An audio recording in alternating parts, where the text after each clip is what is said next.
What's up guys? Today we're here with the 2019 Mazda CX-5 to provide a long-term owner's review. We've had this car now for just over 2 years and 20,000 miles. So this video is going to cover everything that you might want to know before purchasing a CX-5, including any issues that we've had, lots of things we like, some things we dislike, real-world fuel mileage, and a lot more. So let's get right into it. So, how's the CX-5 drive after 20,000 miles? Well, the answer is pretty good. It accelerates, it brakes, it stops, it does everything, and it does everything probably among the best in its class. But honestly, are you buying a compact SUV for how well the car handles? Probably not. Ultimately, the CX-5 is not a sports car, nor are any other compact SUVs. And even though the CX-5 might handle or drive a little bit better than those other cars, you'll probably be perfectly satisfied with the drive of a RAV4 or a CR-V as well. So then, what do we like most about the CX-5 after 20,000 miles? I think it's similar to what I said in my initial review of the car. One big thing is the interior design, both the look and the feel. I'm still really in love with it. It's simple yet elegant and functional, and pretty much everyone that's ridden in our CX-5 has agreed. And remember, we only have the mid-level touring trim, not the higher-end Grand Touring or Signature. So that brings us to my next point, which is the value. I think we got a lot of car for the money with the CX-5, and I still feel that way after 2 years, even though there's a few features I wish we had in our touring model, which I'll go over in a bit. We got the main modern car features we wanted. A few important ones that help us out every day are the Android Auto and Apple CarPlay integration, the Smart Key entry, and the power rear liftgate. The latter two, which we found really helpful if you have small kids. Finally, the last thing that I love, and this is something that's really grown on me, is the look of the CX-5. I definitely prefer it to most other compact SUVs out there, particularly in the crystal blue metallic color that we have. I think Mazda did a really good job on making the curves of the body and the color really complement each other. When you see our CX-5 in the direct sunlight, it just looks really stunning, and it's not something that you see with most cars, but something I really appreciate now that Mazda's done. I also want to comment on the condition of our paint after 20,000 miles, because I've read a lot of complaints about Mazda paint chipping easily, particularly the Soul Red, but also other colors. On our CX-5, you can see some road rash on the front bumper and just a few really small chips on the hood. But overall, it still looks really good. Now, unfortunately, we have picked up some scratches and dings, but I think we have to count these as user error and not the CX-5's fault. Now let's talk about some features I wish we had. So our touring model does not come with heated mirrors. That is one thing I wish we had since we park outdoors overnight.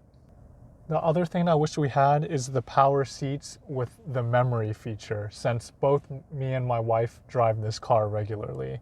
Now both those things are available in the Grand Touring model, but not the Touring model that we have. But there is one feature I wish we had that Mazda does not offer on any CX-5, even in the 2022 model, and I believe in any Mazda at all, and that is lane centering.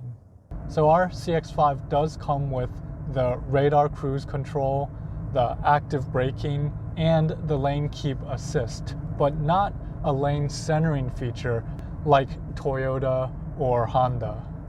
So basically what this means is on the highway, the CX-5 cannot steer for you. Now, we can debate whether you want or don't want that feature, but that is the direction that cars are moving towards. So to have this 2019 CX-5 without that feature, I do wish it's something we had. I don't know how much I would actually like it, but given that some competitors already had that in 2019, I feel like that is one area in terms of technology that the CX-5 is missing out on, and Mazda's still missing out on that in 2022. All right, next, let's talk about space. You might be wondering, is the CX-5 big enough for a small family? For us, the answer is yes. There's been a few times we might have wanted a little bit more space, but overall, it's been very manageable. So let's take a look at our trunk.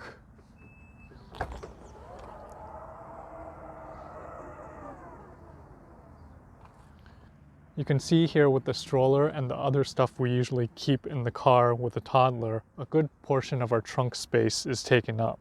But we can still usually fit in here the groceries we need. Even a Costco run is pretty manageable. The only time we've really felt the squeeze is on road trips where we do need to pick and choose a little bit what we want to bring. Now let's take a look over in the back seat at our car seat installation. So here we have a convertible car seat, and the amount of space that this takes up varies a lot in terms of the configuration and how much you've reclined. But right now we've got it in a pretty compact and upright position. And this works good for our daughter who's about 2 years old. Okay, so you can see the car seat fits in here pretty good, but the front seat cannot go all the way back. So let's see how much front seat room we have with the car seat behind. So you can see I'm about 5'10", and I have pretty decent leg room. I can't recline the seat back that far, but it's pretty manageable.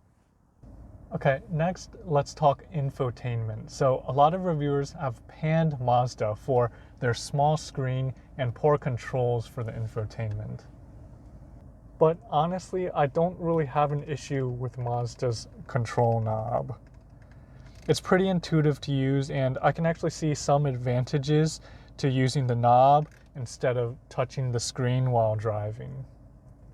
And then on the screen size, yes, I realize that it's smaller than a lot of competitors, especially in this 2019 model, but ultimately, we just use this screen primarily for Google Maps, and it's perfectly fine for that usage. Am I being too old school on this? I don't know. Let me know in the comments. In terms of fuel mileage, we've tracked this really closely over 20,000 miles, and in the end, our non-turbo all-wheel drive CX-5 has returned us exactly 25.9 miles per gallon, really close to the EPA estimate of 26 overall. So it's not a strength of the CX-5. A lot of competitors do better, but it is what we expected.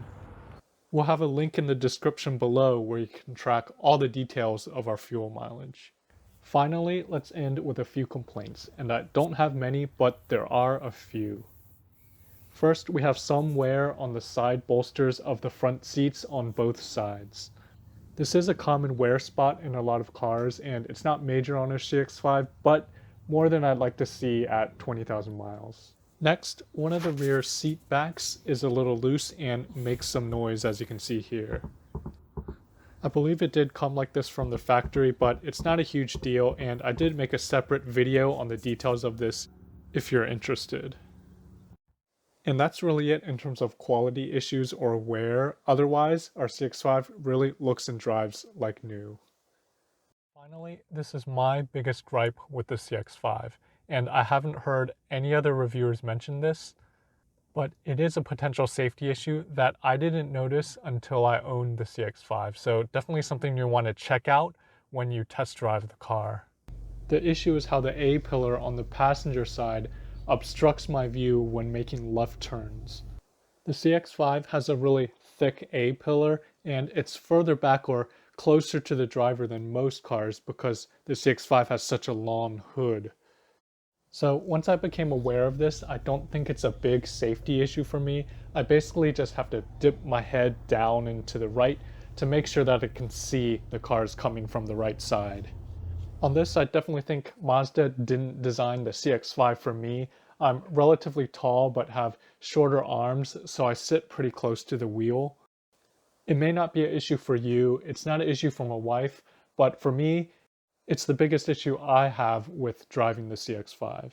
So that's it for our 20,000 mile review. If I missed anything or there's anything you want me to go into more detail on, I can make a separate video on that. So just post a comment.